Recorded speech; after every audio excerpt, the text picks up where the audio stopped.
El ser humano, en su afán por adquirir conocimiento, siempre rompe el límite de lo que está bien y lo que está mal, con tal de satisfacer esa curiosidad innata en él, sin importar si se daña a alguien más.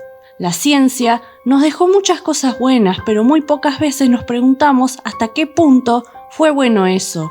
Cosas como experimentar en animales hacen que hoy tengamos múltiples productos que podemos usar sin problemas, gracias a los sacrificios de miles de animales. Por suerte, eso hoy en día está cambiando y cada vez son más los que se unen al movimiento de experimentación libre de crueldad. Por estas cosas nos preguntamos a veces hasta dónde es capaz de llegar el ser humano para obtener conocimientos y avanzar en la ciencia. Por allá, en la década de los 2000, surgió la historia de un supuesto experimento donde usaron a personas para probar un producto que supuestamente iba a duplicar las ganancias en empresas. Pero, ¿qué tan cierto fue esto? Primero, vamos a conocer de qué se trataba esto, que fue titulado como el experimento ruso del sueño. Primero, aclaremos que este experimento supuestamente ocurrió mucho antes, durante la Unión Soviética, y recién en la década de los 2000 salió a la luz esta historia. Esta consistía en que los científicos habían logrado sintetizar un nuevo gas el cual prometía erradicar una necesidad básica en todo ser humano, el dormir. El gas, de funcionar, sería un gran paso para incrementar la productividad de la Unión Soviética. Una persona que no necesita dormir es una persona que puede trabajar más, hasta altas horas de la noche. Sin embargo, el gas no podía ser probado así como así en las fábricas, dado que los científicos soviéticos no querían arriesgarse a aplicar algo que, de fallar, podría suponer grandes pérdidas para la Federación. Se tenía que hacer un experimento antes, con seres humanos, como conejillos de indias. El grupo de investigación reclutó a 5 personas, quienes estaban internadas en campos de trabajo forzados, que habían sido detenidos por traición a la Unión Soviética, y los metieron en una base secreta. Allí se les prometió que, pasado 30 días, si lograban aguantar, se les otorgaría la tan ansiada libertad.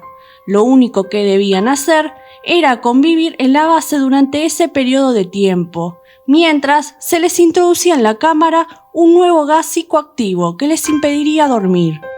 Los individuos fueron introducidos en una habitación sellada, en un cubículo, desde donde el grupo de investigación podría monitorear los efectos del tan prometedor nuevo gas. Las personas reclutadas convivían en pequeñas habitaciones en las que disponían de libros, agua corriente, un lavamanos, somiers sin ropa de cama y comida suficiente como para sobrevivir un mes. En todas las habitaciones había micrófonos preparados para captar todo sonido que emitieran los sujetos de este experimento. Todo había sido ambientado como un hogar para ellos.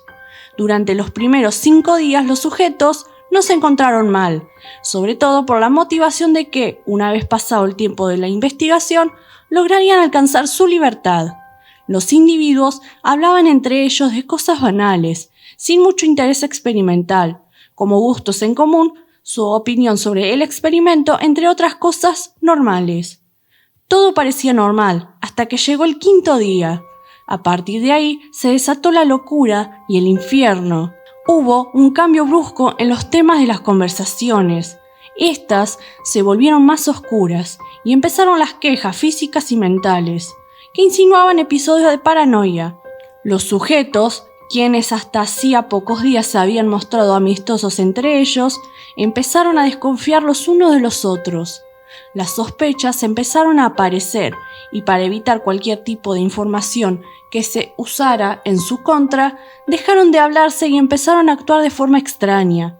Todos estos comportamientos tan extraños fueron considerados un efecto indeseado del gas, aunque los investigadores no decidieron parar el experimento en ese momento, cosa que debieron hacer. Querían saber hasta dónde les llevaba este nuevo invento, cómo evolucionaría el experimento. Así pasaron los días y llegados al 10º, uno de los sujetos empezó a gritar. Los gritos duraron hasta casi 3 horas y, de repente, se hizo el silencio. sucedido por extraños sonidos como ruidos guturales. Los investigadores querían saber qué pasaba y fueron a descubrirlo, pero al verlo quedaron auténticamente horrorizados por la escena. El sujeto, quien hasta hacía unos minutos gritaba a pleno pulmón, ya no le era físicamente posible decir palabra alguna. Se había arrancado las cuerdas vocales él mismo. Pero lo sorprendente de esta escena era que los demás compañeros de habitación no parecían ser conscientes de la atrocidad que acababa de cometer uno de los sujetos. Estos ni se inmutaron cuando se arrancó las cuerdas él mismo. El resto continuó con sus paranoias personales, hasta que uno de ellos empezó a gritar como su compañero. Los demás optaron por agarrar los libros de la habitación, abrirlos y defecarse en ellos, arrancando páginas y pegándolas por las paredes, usando el excremento como si de pegamento se tratara. Entre los días 10 y 13 los sujetos permanecieron en un tétrico silencio. No decían ni una palabra, ni siquiera para hablar de sus paranoias personales, ni tampoco se oían gritos. Ningún ruido venía de ese cubículo. El experimento estaba cerca de cumplir su segunda semana y viendo los tan espeluznantes resultados que estaban obteniendo, el grupo de científicos decidió tomar una decisión que habían dicho que no harían: abrir dicho cubículo. Mediante los altavoces que se encontraban dentro de la habitación, anunciaron que abrirían el cubículo y, para salvaguardarse de cualquier agresión de los sujetos, aclararon que dispararían a cualquiera que intentara algo. También dijeron que, si obedecían a todas las órdenes de los científicos, uno de los reclusos sería liberado. Pero lo que no esperaban los investigadores sería la respuesta que recibirían. Uno de los sujetos, con voz calmada, les dijo: «Ya no queremos ser liberados». Llegado el día número 15, se decidió finalmente abrir la puerta y en la habitación entró un grupo de soldados bien protegidos y armados. Lo que vieron los dejó pasmados. Los sujetos gritaban desesperados y de los 5 que iniciaron el experimento, vieron que uno de ellos estaba muerto. La comida apenas se había tocado. Solo se había comido la de los primeros 5 días, pero los sujetos se habían alimentado de otra forma. Los internos se habían arrancado parte de sus músculos y piel con sus propias manos y luego se los habían comido. Intentaron sacarlos de la habitación, pero los sujetos ya no querían salir de ahí y querían que se les diera más gas psicotrópico. Lo necesitaban para mantenerse despiertos y vivos, según ellos. Viendo que sus demandas no eran satisfechas, pasaron a la acción, atacando y matando a varios soldados. Y en esa lucha de locura, uno de los sujetos que todavía seguía vivo fue gravemente herido. Cuando consiguieron inmovilizar a los sujetos, un grupo de médicos se puso al cargo del que estaba más herido. Pese a que se le intentó dar sedantes con una dosis de morfina 10 veces más alta de lo normal, él no tenía suficiente. Seguía gritando desesperado y agrediendo a los médicos. Gritaba que quería más, pero los gritos finalizaron cuando él mismo murió desangrado en la camilla. Los otros 3 sujetos, sin tantas lesiones, fueron trasladados a instalaciones médicas. 2 de ellos todavía conservaban sus cuerdas vocales y seguían insistiendo en que se les diera más gas psicotrópico. Necesitaban mantenerse despiertos a toda costa. Mientras demandaban más de la sustancia experimental, esbozaban espeluznantes sonrisas que helaban la sangre de las enfermeras, quienes se encontraban aterradas al tener que ayudar en esa investigación. Uno de ellos, quien había logrado sacarse parte de sus órganos estando en el cubículo, necesitó ser intervenido quirúrgicamente. Durante la operación, en la cual no se le administró anestesia, hablaba con el cirujano, gritándole desesperado que siguiera cortando. Necesitaban más gas. Por muy dañados que estuvieran sus cuerpos, no parecía que les importara el mal estado en el que se encontraban. Tan solo parecía importarles el gas psicotrópico.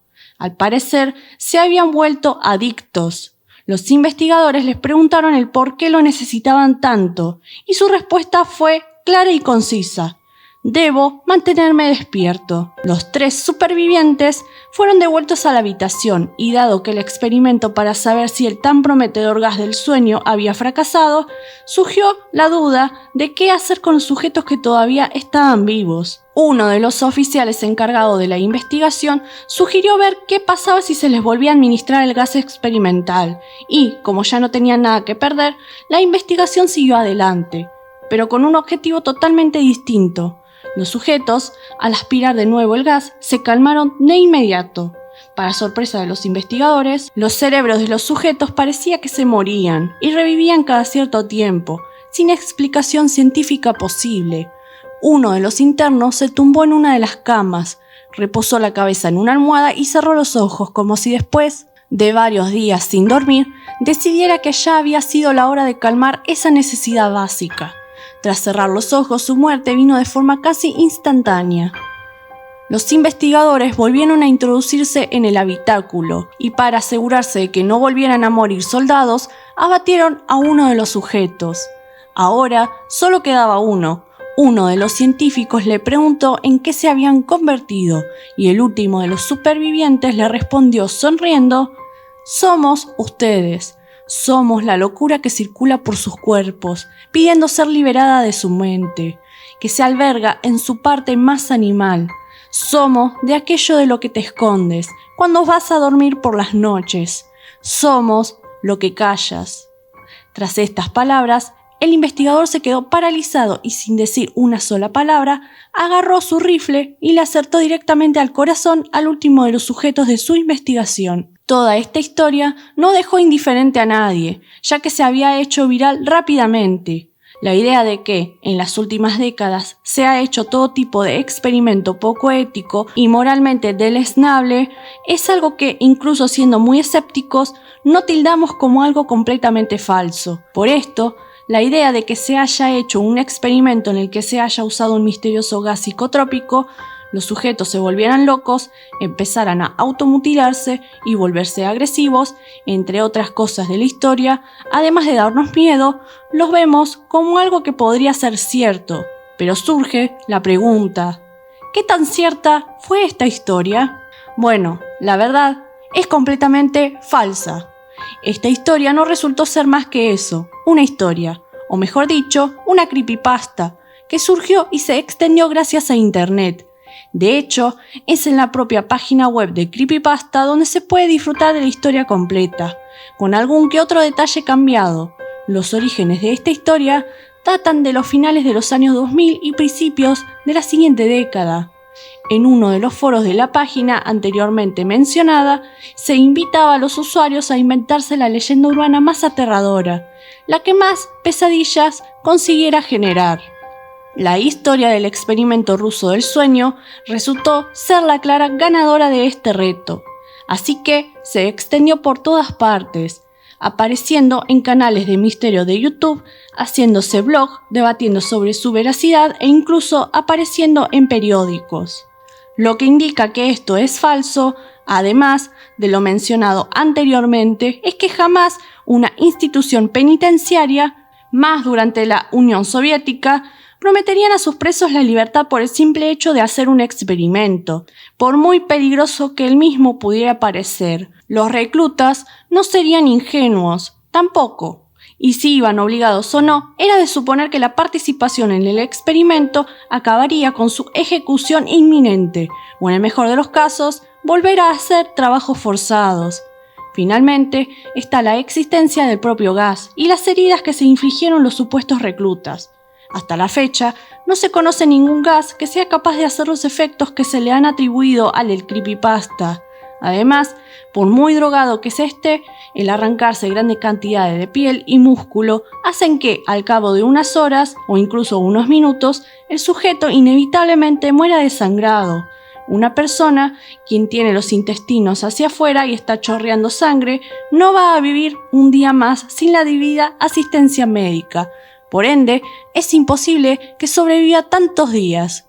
Así que podemos concluir que la historia solo fue un creepypasta más de la época, que por cierto, eran muy populares en los años 2000. Por muchos años se creyó que esto fue real, pero la verdad puede ser más lógica de lo que creíamos. Abajo en la descripción te dejo el link para que leas la historia original. Si les gustó el video, denle like y compártalo con sus amigos. Eso me ayudaría mucho a crecer. No olvides seguirme en Facebook y nos vemos en el próximo video.